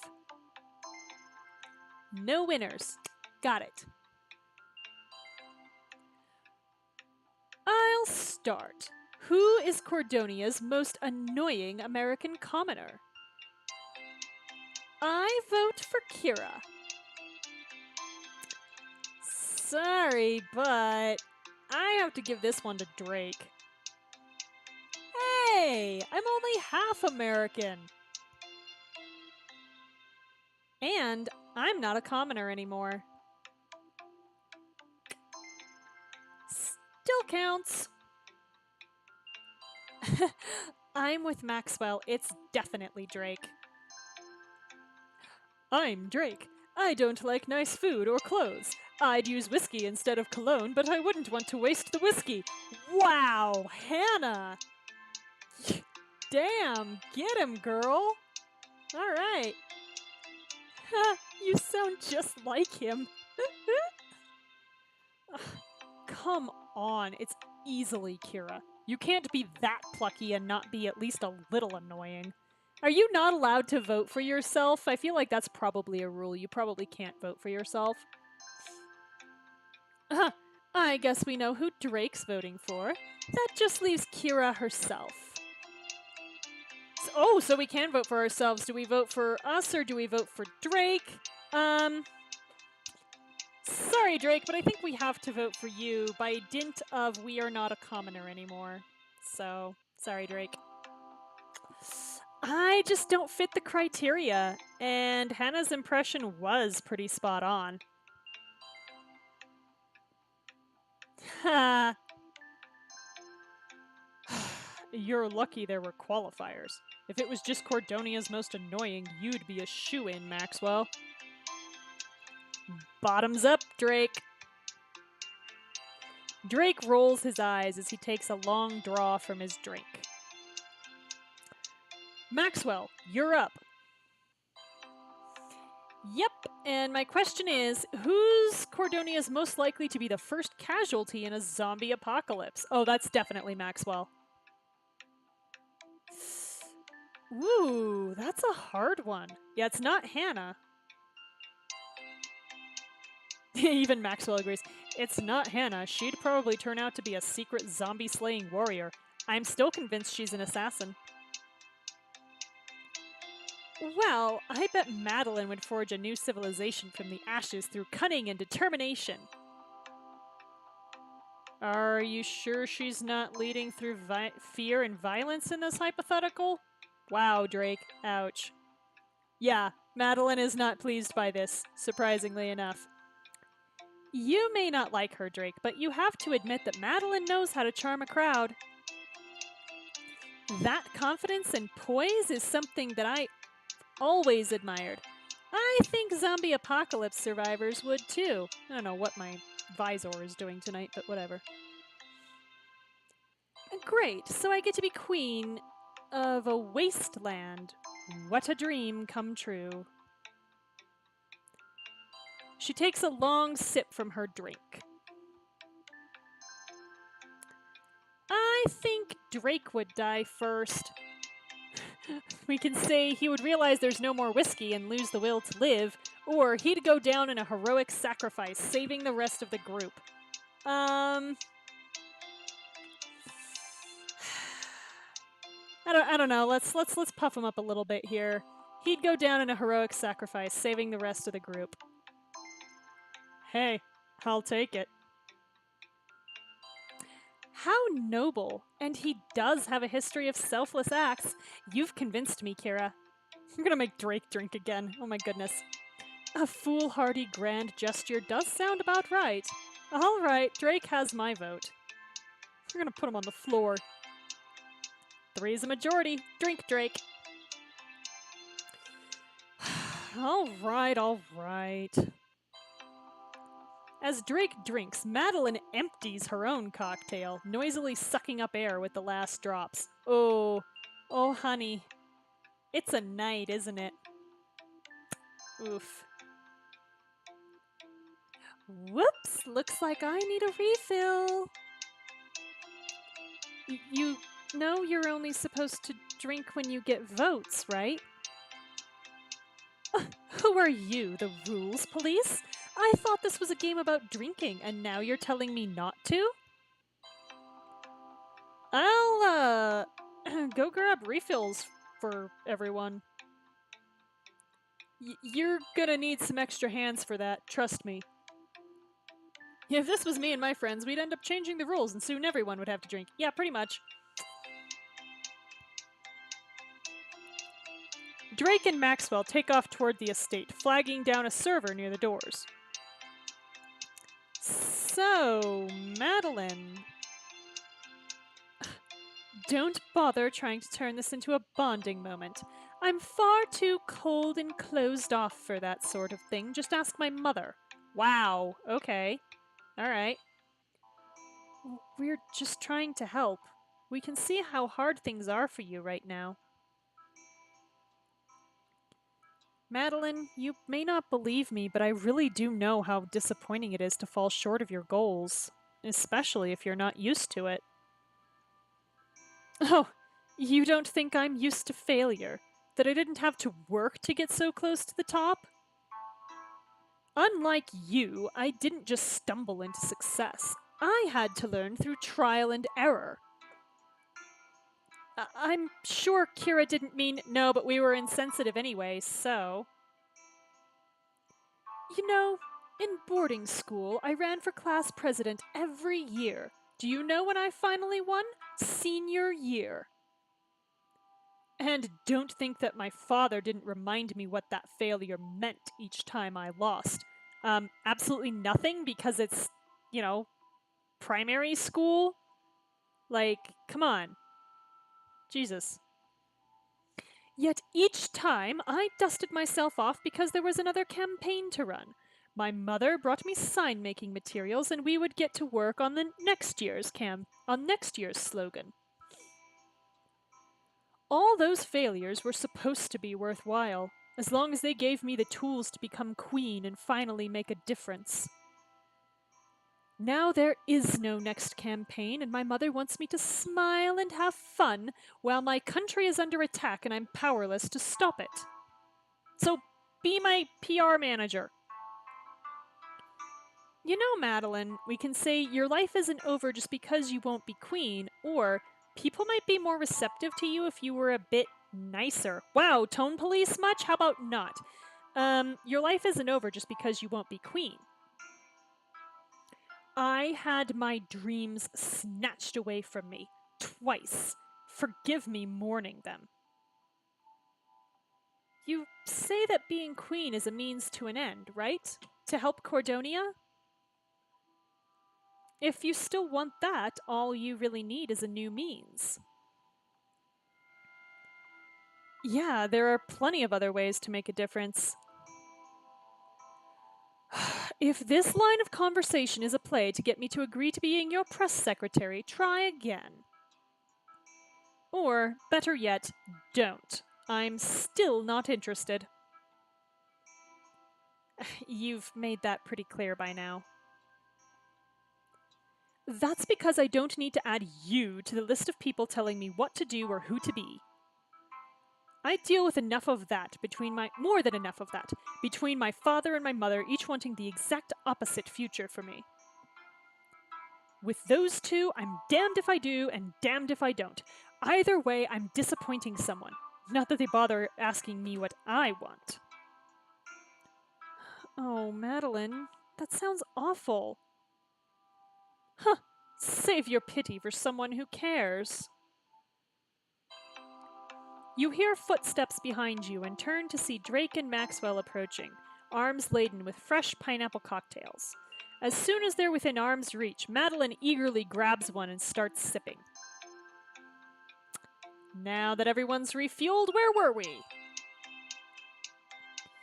We were waiting on Drake. Chop chop. He takes a moment to ponder. Okay, who's Cordonia's most likely to take a bullet for Shamar, other than me? Huh, solid humble brag. I give it a 7 out of 10. Next time add, and I don't know if it was brave or stupid for full points. I'd say Madeline. What? You would? You would? I know you and Shamar have your differences, but you'd never leave Cordonia without a king. Not if you could stop it. Actually, Hannah's got a point. Well, I vote for Kira. She'd never let anything happen to Shamar. I vote for myself, too. Taking a bullet for the king is tantamount to taking a bullet for Cordonia.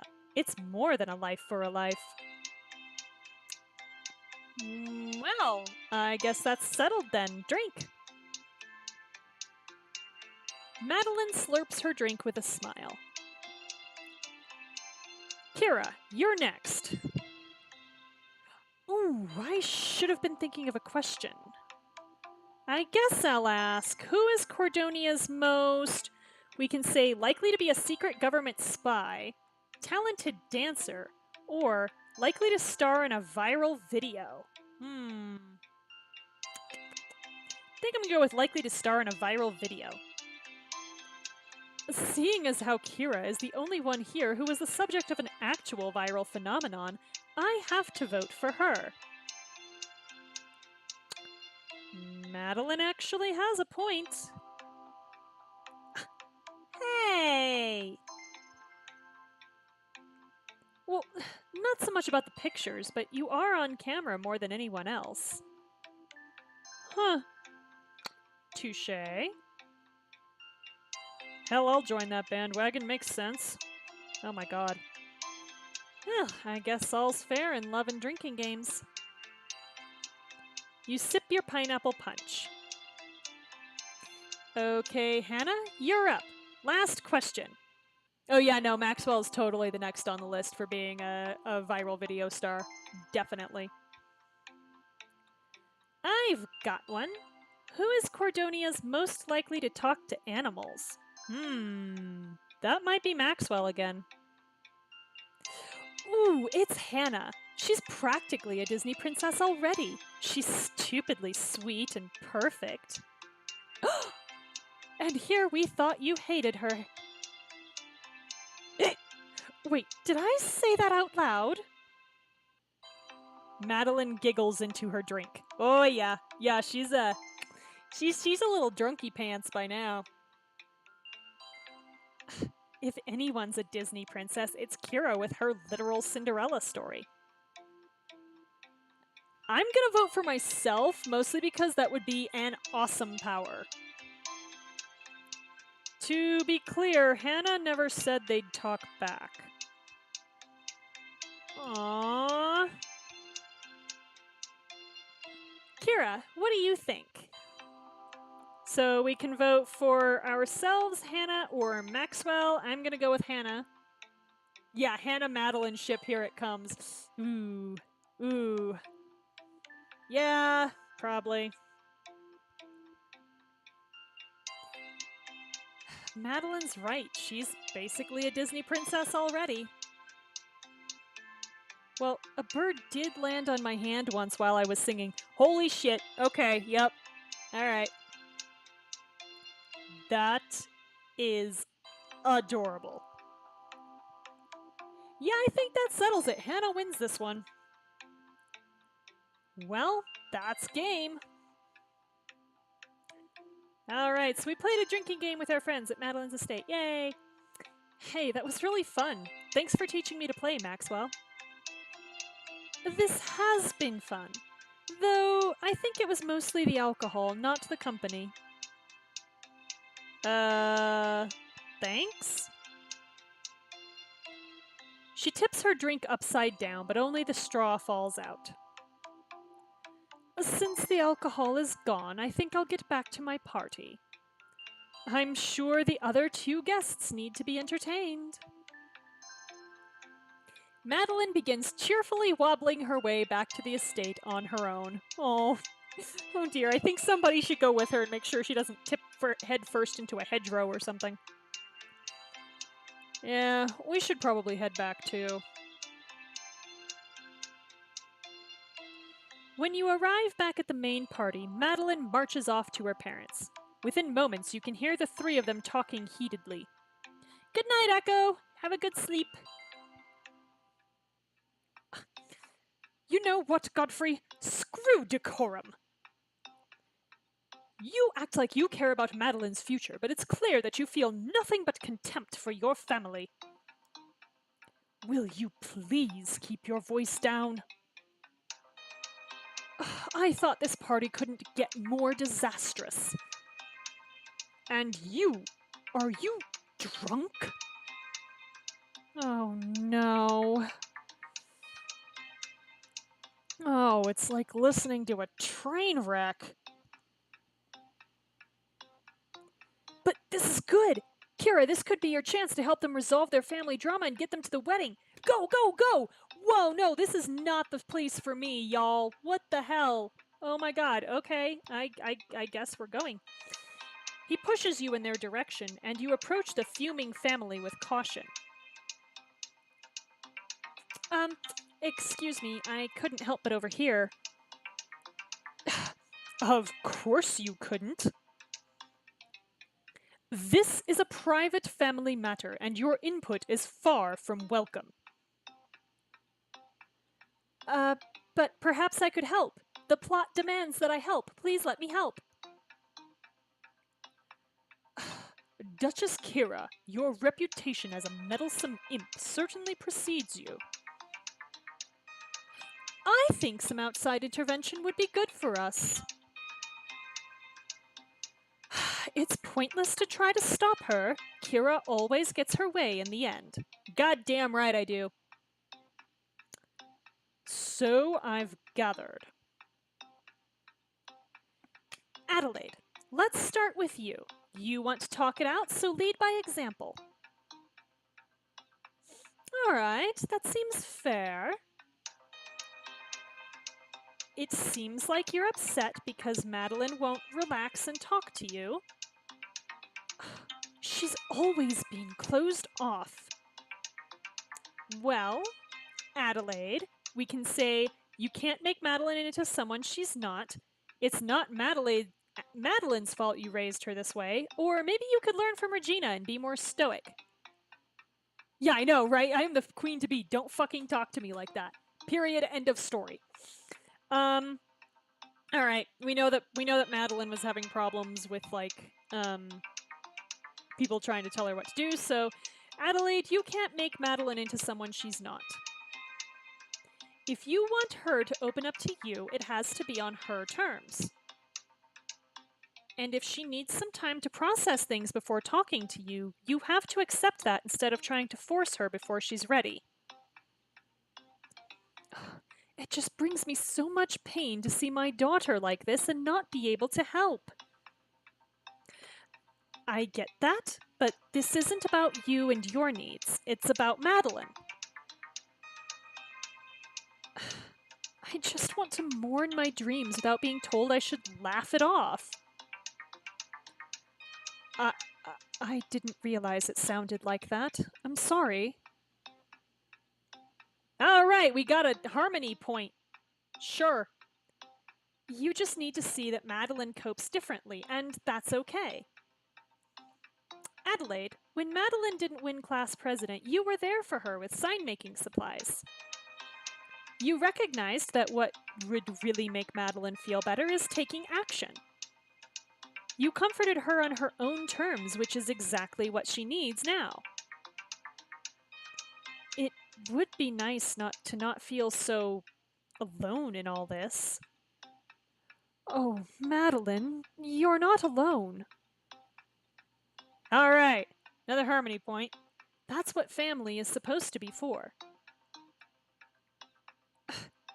That's all well and good, but I still don't know how it fixes what you broke, Kira. Harmony points, I think, just inch us toward getting what we want from all three of them. I don't know. I don't know. Yeah, buy world peace. Sure. Madeline, I get why you're upset. I really don't see how you could. Shamar has practically handed you everything you've ever wanted. Believe me, I get it. Having your hopes dashed in the 11th hour? I can relate. You wanted to make a difference, and now you feel like your chance to do that has been taken away. Listen, Madeline, we can say, are way too uptight to be queen. You would have hated it. Take a drink for that one.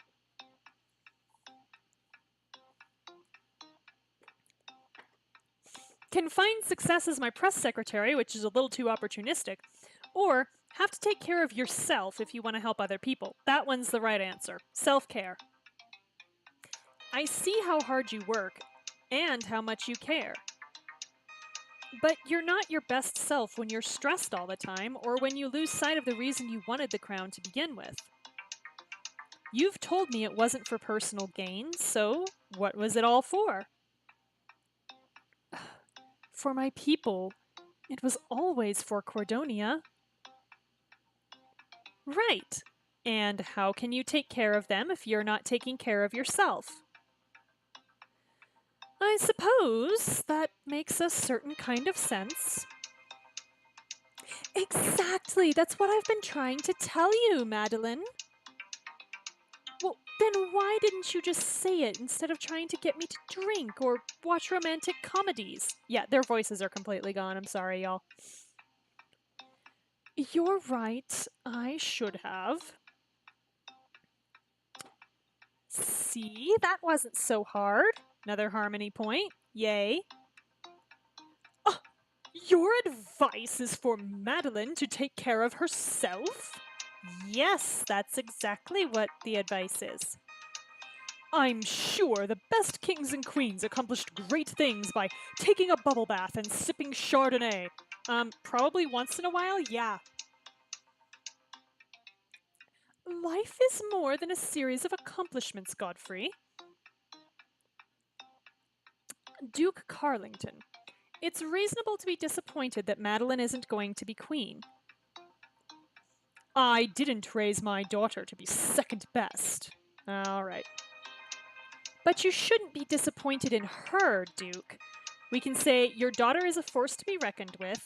It's no wonder she's so cold and ruthless with you as a father. Take a drink for that one.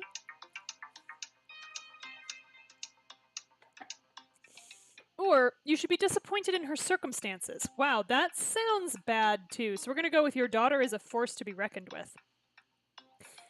I may not like Madeline, but I respect her. Isn't that worth something? The respect of a commoner who's somehow been given leave to judge her betters is hardly meaningful. Okay. Shut the fuck up. Madeline and I have been competitors and rivals since the moment we met. She's a fierce adversary, and she takes no prisoners when it comes to getting what she wants. We've butted heads a lot. But she didn't lie or cheat to get her way, she just played smart. She's accomplished more in a quarter of her life than most people do in all of theirs. If I, of all people, can look past our differences and see how impressive and formidable she is, I think that means something.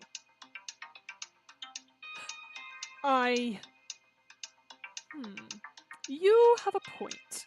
The respect of one's enemies is a sign of strength and integrity. I know that my daughter has both in spades, but perhaps I needed a reminder. Yeah, you did, asshole. That's...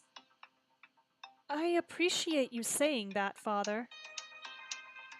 Another harmony point, yay!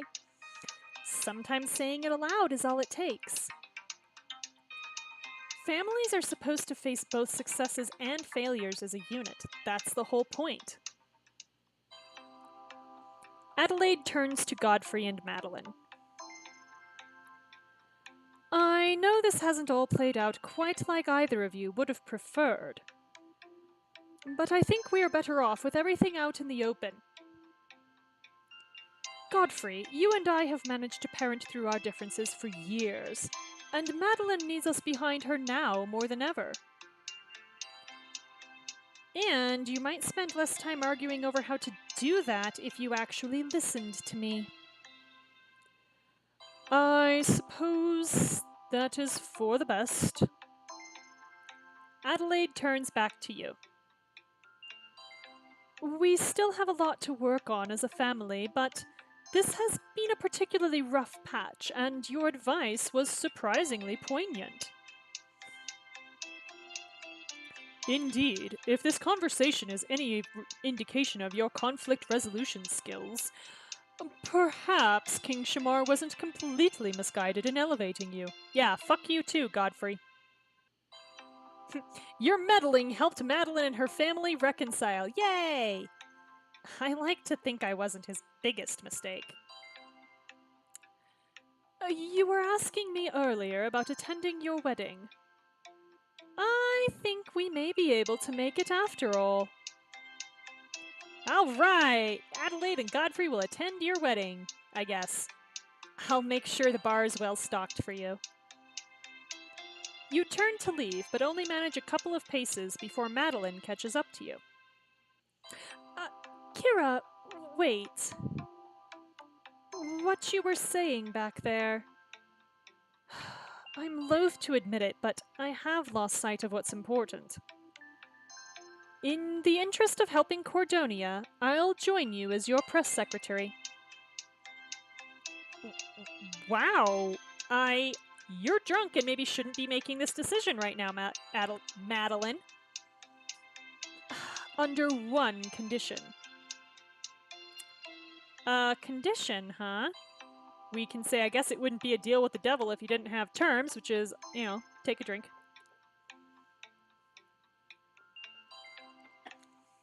What is it? I want a position when the Unity Tour is over. A prestigious one, managing my own department. I mean, I guess if that's still what you want by the end of the Unity Tour. Alright, so she's accepted the position as our press secretary. Woohoo! I think I can make that happen. I'll speak with Bertrand to get up to speed. Bertrand? You're gonna be working for me, remember? Mm-hmm. And what's the next stop on the Unity Tour again? Well, no one tells me anything, so...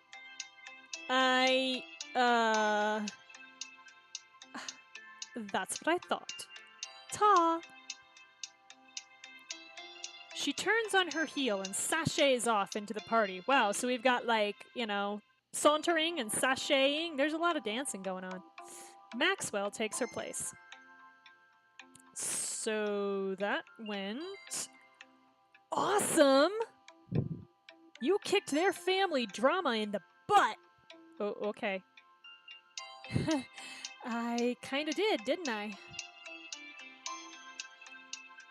Wanna dance? I think you deserve a victory spin around the room. Yeah, that sounds nice. The next morning, you're awoken by a knock on your door. Take a drink. You take a moment to rub your eyes, and the door swings open. Hey! Were you sleeping? At 7 in the morning? I might have been doing something else, Madeline. You needed to wait for me to, tell you it was okay to come in, honey. I shouldn't be surprised. Well, while you were busy snoring, I was busy speaking with Bertrand and putting together an itinerary for our next stop. An itinerary? Wow, Madeline. We can say you give type A personality an entirely new meaning. Just take a drink. Or, I guess your tenacity has its uses. Now I'm going to go with that second one. I guess your tenacity has its uses. You'll find that I am quite overqualified for this position, but nevertheless, I take my responsibilities seriously. I guess it'll be nice to have some advance warning for a change. So, anyway, where are we going? I hope you're ready to hear incessant chatter about poodles. Because the next stop on the Unity Tour is Penelope's estate. Alright, so you've gained Madeline's allegiance, but will you be able to win over Penelope and her family? Find out in the next chapter. Cool, so, I am in fact planning to be able to stream on Friday, barring any more unusual turns of events in my life, but yeah, I'll be back with, chapter 4 then? So, catch you later.